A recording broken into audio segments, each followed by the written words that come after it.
Last year, sometime during lockdown, on one of my late night let's see what's on YouTube sessions in front of the TV, I came across a video called The Rock is definitely a James Bond movie. I was intrigued by this, and putting aside the Bond premise of that video, my main thoughts were 1. 25 years since The Rock came out? Whoa. 2. Had I ever seen The Rock in its entirety? 3. Would now be a good time to watch The Rock?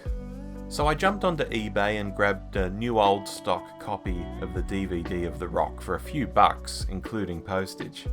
Seriously, DVDs, much like CDs these days, can be had for ridiculous prices.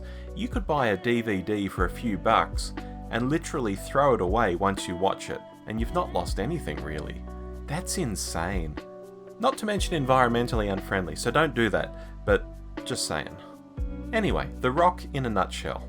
A military veteran wants financial justice for families of Recon Marines who perished on illegal missions and were never told the truth. He steals chemical weapons, sets them up on Alcatraz Island, and is going to shoot them into San Francisco unless the government dips into a secret slush fund to provide for each family. The government needs to break into Alcatraz, so call up the only man ever to break out of Alcatraz, James Bond, John Mason, yes. I had so few recollections of the film as I watched it, I started to wonder if I'd seen it at all, and that any memory of footage was based on things like trailers. Beyond that, what stuck with me was how well constructed it is. It begins with a military team led by Ed Harris stealing the weapons from a base. Then it switches to a chaotic, sometimes funny scene within an FBI building which introduces Nick Cage's character.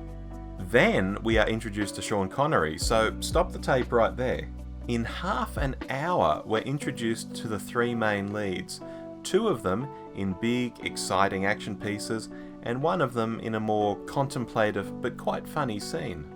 I've mentioned the word funny a couple of times now, and it's true. While there's some pretty brutal action in this film, it's rated R here in Australia, it does have a lot of humour going on. Cage's FBI agent is extremely quirky, while Connery's character dishes out some very Bond-like one-liners at times. Which I guess segues us straight at the elephant in the room. Is Connery playing Bond? Naturally, there's nothing concrete in the film to suggest he's Bond. This isn't a Bond film. The producers could not get away with that. Let's get that on the table. Indeed, the character explicitly says at one point that he's an army man, whereas Bond, of course, was a navy man. But there are still plenty of little comments here and there which enable you to, broadly speaking, look at Connery in this film as Bond if you want to. Basically, imagine Connery's Bond getting locked up in the early 1960s on Alcatraz, but escaping, as you'd expect Bond to do, then going on to have all of his 1960s Bond adventures before ending up back in the US later in the 60s and being captured again. MI6, for whatever reason, disavows him, and he's just left to rot in prison. I can think of worse storylines, quite honestly, so it's kind of a fun thing to have sitting in your head while you watch the film. Because hey, the first thing Connery does upon teaming up with the government to break into Alcatraz is request a good suit and a room at a fancy hotel. And you think, yep, this could be Bond.